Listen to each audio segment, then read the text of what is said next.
오늘 우리 함께 나누실 말씀은 누가복음 6장 1절부터 11절까지의 말씀입니다. 우리 함께 합독하시겠습니다. 안식일에 예수께서 밀밭 사이로 지나가실새 제자들이 이삭을 잘라 손으로 비비어 먹으니 어떤 바리새인들이 말하되 어찌하여 안식일에 하지 못할 일을 하느냐. 예수께서 대답하여 이르시되 다윗이 자기 및 자기와 함께한 자들이 시장할 때에 한 일을 읽지 못하였느냐. 그가 하나님의 전에 들어가서 다만 제사장 외에는 먹어서는 안 되는 진설병을 먹고 함께한 자들에게도 주지 아니하였느냐. 또 이르시되 인자는 안식일의 주인이니라 하시더라. 또 다른 안식일에 예수께서 회당에 들어가사 가르치실세 거기 오른손 마른 사람이 있는지라.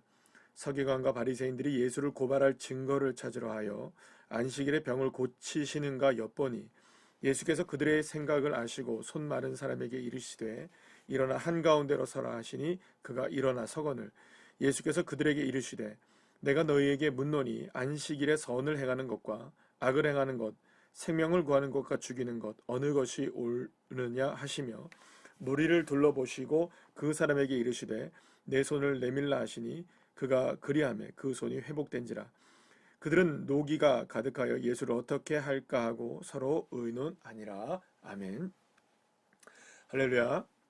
자, 오늘 본문에서 이 누가복음을 쓴 이 누가는 의도적으로 예수님께서 안식일에 행하셨던 사건을 열거하면서 이 안식일에 관한 그 예수님의 그 행위와 행동을 통해서 일어나고 있는 그 당시의 문제들이 사건들이 어떤 것이었는지를 집중적으로 조명하고 있는 것을 우리가 보게 됩니다.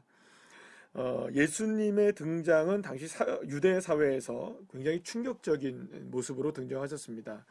예수님이 등장하시자마자 중풍병이 낫고 나병이 치유되는 이런 이 치유의 기적의 역사는 실상 이스라엘의 선지자들을 통해서도 그런 일들이 가끔 있긴 했지만 이건 가히 충격적인 일들이 계속 일어나는 겁니다. 예수님이 마을과 마을을 돌아다니면서 수많은 사람들이 몰려왔을 때 그들을 만나 주셨고 그들에게서 놀라운 질병의 치유와 회복의 역사, 귀신이 떠나가는 그런 역사들을 보게 된 많은 그 유대인들은 예수님에 대한 관심이 최고조로 이렇게 올라가고 있었습니다. 특히 예수님은 자기 자신 스스로를 메시아로 알리는데 적극적이셨습니다. 물론 때로는 예수님이 어떤 그 기적을 행하시고 난 다음에 이 일을 알리지 말라고 말씀하신 적도 있었지만 예수님은 가르침과 여러 가지 사건들을 통하여서 본인이 메시아이심을, 본인이 하나님의 아들이심을, 본인이 구원자이심을 분명하게 이렇게 알리게 되셨습니다. 그러니까 여러분들 여기에 대한 관심을 많은 사람들이 가질 수밖에 없어요. 특별히 이제 바리새인들과 서기관들 같은 이런 율법을 가지고 살아가고 있는 사람들에게는 더더욱 이것이 종교 지도자들에게는 더더욱 관심이 될 수밖에 없었습니다. 왜냐하면 만약에 예수 그리스도께서 정말로 메시아가 맞다면 자기들은 그렇게 생각한 거죠. 메시아로서의 검증이 필요하다고 생각했던 겁니다. 그러면 여러분들 메시아를 누가 검증합니까? 메시아는 우리를 구원하시기 위해서 오신 거잖아요. 그러면 인간이 검증할 대상이 아닌 겁니다. 메시아는.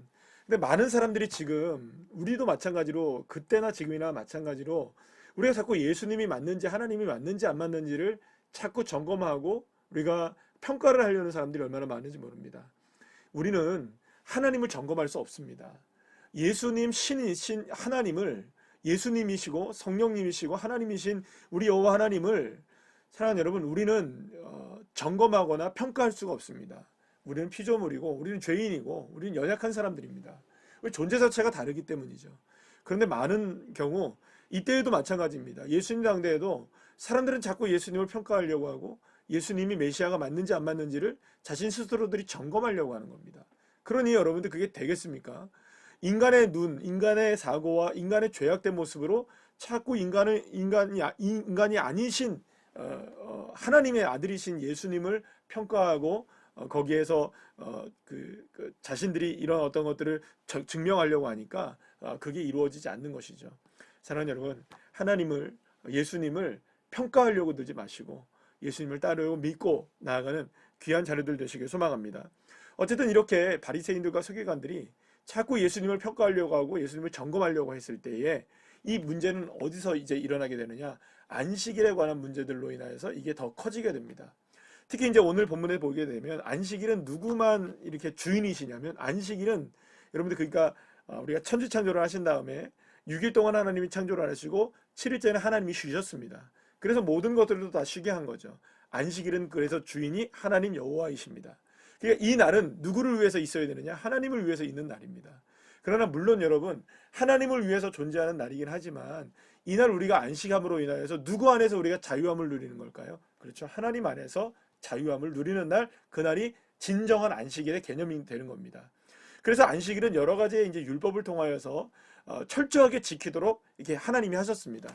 그렇게 율법으로 인하여서 안식일을 철저하게 지키게 했던 것은 이날만큼은 누구와 함께 지내자는 겁니까? 하나님과 동행하며 하나님의 자녀로서 세상에 살다가도 이날만큼은 하나님 앞에 정말로 안식을 함께 누릴 수 있는 그날이 되기를 원했던 것이죠. 그러니까 이 날은, 안식일은 철저하게 하나님의 날이었던 겁니다. 자, 그러면 이 날이 정말로 하나님 안에서 자유를 누려야 되는 날이었는데 이 율법이 이제 제정되다 보니까 거기 안에서 많은 것들이 이렇게 정해지게 된 겁니다. 안식일을 이렇게 지켜야 된다. 안식일은 저렇게 지켜야 된다. 다시 한번 말씀드리겠습니다. 안식일의 본질은 하나님 안에서의 은혜를 누리는 날입니다. 하나님과 함께하는 날입니다. 그런데 인간이 자꾸 살다 보니 안식일에 대한 규정들이 자꾸 생기게 되니까 이 안식일이 오히려 어떤 날이 되느냐? 하나님을 위하여서 하나님과 함께 동행하면서 참된 안식을 누려야 되는 날이 되는데 이날 하지 말아야 될 것들이 너무나 많아지는 겁니다. 그리고 여기는 규례들이 굉장히 많아지는 겁니다. 그러면 여러분, 하나님 안에서의 안식을 위하여서 만들어진 날인데 오히려 안식일은 어떻게 이스라엘 백성들에게 여겨지게 되었을까요? 굉장히 무거운 짐으로 다가오는 겁니다. 이날에는 아무것도 못하고 이런 것도 못하고 저런 것도 못하고 이렇게 해서도 안 되고 저렇게 해서도 안 되는, 그러니까 가장 규제가 심한 날이 어느 날이 되는 걸까요? 안식일이 되는 겁니다. 그러면 여러분, 규제가 심하다는 것은 물론 그것이 우리에게 규제를 함으로 인하여서 우리에게 주시는 안식이 또 있을 겁니다만 그거는 차치하고서라도 규제 자체가 많다는 것은 인간을 자꾸 얽매이게 만드는 거잖아요. 그러니까 여기에서 보면 진정한 안식을 누리지 못하게 되는 일들이 역설적으로 일어나게 되었던 겁니다. 그래서 오늘 이 본문에서 안식일에 관하여 여러 가지 사건들이 나오게 되는데 이제 두 가지 사건이죠. 어떤 사건입니까? 첫 번째는 안식일에 밀을 비벼 먹었다는 겁니다. 그러니까 안식일에 뭘 제대로 못하느냐? 여러분들 안식일에는요 음식을 못합니다. 미리 만들어 놓은 걸 먹습니다. 그러니까 그날에는 음식조차도 내가 마음대로 자유롭게 먹지 못하는 날이에요. 그러면 여러분, 인간에 있어서 가장 원초적인 문제는 뭘까요? 예, 먹는 문제입니다. 그러니까 이 먹는 문제가 자유롭지 못하다는 것은 우리의 삶 자체가 자유롭지 못하다는 거예요. 그런데 여러분, 안식일이 하나님 안에서 자유를 누려야 되는 날인데 먹는 것조차도 자유함을 누리지 못하고 있었기 때문에 주 예수님은 오늘 이 본문의 말씀을 통해서 이 안식일을 통하여 하나님이 주시는 자유함이 무엇이냐, 바로 이 먹는 것, 우리의 삶에 아주 기본적으로 필요한 모든 것들이 바로 주님 안에서의 온전한 안식을 누려야 된다는 것을 말씀해 주고 있는 것이라고 볼 수 있습니다. 두 번째는 질병을 주님께서 치료해 주십니다. 손이 마른 사람입니다. 펼 수가 없는 사람입니다. 그런데 예수님은 이날에 이 안식일에는 여러분 질병조차도 치유받으면 안 되는 거예요. 왜냐면 아무것도 하면 안 되니까. 그러면 여러분, 이 정말로 이 너무나 힘겹고 온몸이 모든 것이 다 힘들고 뭐 이런 육체적인 질병뿐만 아니라 정신적으로도 그렇고 삶으로도 그렇고 많은 것들이 피폐해져 있고 힘겨운 상황을 살아가고 있었던 사람들이 안식일에는 그걸 그냥 가져가야 되는 거예요. 안식일은 다시 한번 말씀드립니다만 하나님 안에서 참된 자유를 얻고 평안을 누리는 날인데 안식일에는 아무것도 못하는 거예요. 그럼 여러분, 오히려 가장 이 비참한 날은 어떤 날이 될까요? 그렇죠. 움직이지 못하고 아픈 것을 아프다고 티도 못 내고 뭐 예를 들어서 약이라도 쓴다고 한다면 그날은 약도 못 쓰는, 그러니까 여러분 오롯이 그냥 아파야 하는 날입니다. 얼마나 힘들까요? 그러니까 안식일이 되었지만 진정한 안식을 누리지 못하는 날이 돼버린 것이 그 당시의 안식일의 문제였던 것이죠. 그런데 예수님은 이 날을 뭐라고 말씀하시느냐? 안식일의 주인이다 라고 주님께서 인자는 안식일의 주인이다, 오늘 본문 5절에 말씀하십니다. 그러니까 이 말은 뭐냐면 주님께서 일부러 많은 사람들과 논쟁을 벌이기 위해서 이 안식일을 이렇게 도전하신 것이 아닙니다. 중요한 것은 정말로 하나님과 함께하는 임마누엘이 이루어지기를 원하는 날이 정말로 안식일인데 오히려 이 안식일을 통하여서 하나님과 임마누엘을 경험하지 못하고 누리지 못하는 일이 벌어지게 되니까 이제 하나님과 함께하는 삶은 그 어떤 것으로도 막을 수 없다. 심지어는 그날이 안식일에 규례로 묶여있는 날이라 할지라도 그 규례마저도 이제는 정말로 하나님과 함께하는 날이 되어야 된다는 것을 주님 말씀해 주신 것이라고 볼 수가 있습니다. 그렇다면 여러분, 여기서 정체적으로 말씀하고 있는 맥락을 우리 함께 살펴봐야 합니다. 무엇일까요? 왜 예수님께서 일부러 바리새인들과 서기관들과 이렇게 충돌을 일으키면서까지도 안식일을 이렇게 마치 범하는 것처럼, 마치 율법을 어기는 것처럼 보여지게 하시면서까지도 이렇게 예수님께서 안식일에 논쟁을 일으키게 될 만한 사건들을 일으키시느냐? 그것이 바로 이것입니다. 결론은 이것이죠. 더 이상 하나님과의 관계에 그 어떤 장벽도 존재할 수 없다.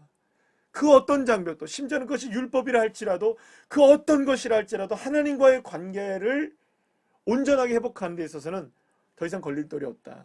그리고 그 걸림돌, 수많은 장벽들이 이제는 누구를 통해서 이제 자유함을 진짜로 누리게 되느냐? 인자는 안식일의 주인이시다. 그러니까 다시 말하면 하나님과의 관계를 온전하게 회복하게 할 수 있는 유일한 통로는 뭐냐? 예수 그리스도, 그분 한 분밖에 없다는 것을 주님 말씀하게 주고 계시는 겁니다. 사랑하는 여러분, 세상의 수많은 일들과 아픔과 또한 많은 우리의 삶의 곤고한 일들이 우리를 힘겹게 만드는 상황이 펼쳐진다 할지라도, 사랑하는 여러분, 우리의 삶의 진정한 주인이신 예수 그리스도를 온전히 바라보게 될 때 하나님과 함께하지 못하게 하는 모든 장벽들을 뛰어넘어 진짜로 하나님과 함께하게 하심으로 말미암아 우리의 삶에 진정한 평안을 주시고 참된 자유함을 주시는 것입니다. 사랑하는 여러분, 주님만이 저와 여러분의 참된 안식이 되십니다. 그래서 우리는 오늘도 이 시간 우리의 삶을 통해서 누구를 바라봐야 될까요? 오직 예수, 그 주님을 바라보면서 우리의 삶의 온전한 안식과 평화와 자유를 누리게 되는 주의 자녀들 한 분 한 분들 다 되시기를 간절히 축복합니다. 기도하겠습니다. 하나님 감사합니다. 오늘의 한날의 삶 속에 정말 우리의 삶을 진정으로 자유하게 하시는 예수님을 바라보기를 원합니다. 더 이상 하나님과 함께 하는데 그 어떤 것도 장벽도 존재하지 않는다는 것을 오늘 말씀해 주셨습니다. 그러나 우리의 삶의 많은 일들로 인하여서 주님을 바라보지 못할 때가 얼마나 많은지 모릅니다. 오늘 이 시간 저희들의 삶을 통해 온전히 주님만을 바라볼 수 있는 귀한 자녀들 되게 하여 주시고, 그렇게 주님과 함께 승리할 수 있도록 주님 인도하여 주시옵소서. 예수님의 이름으로 기도합니다. 아멘.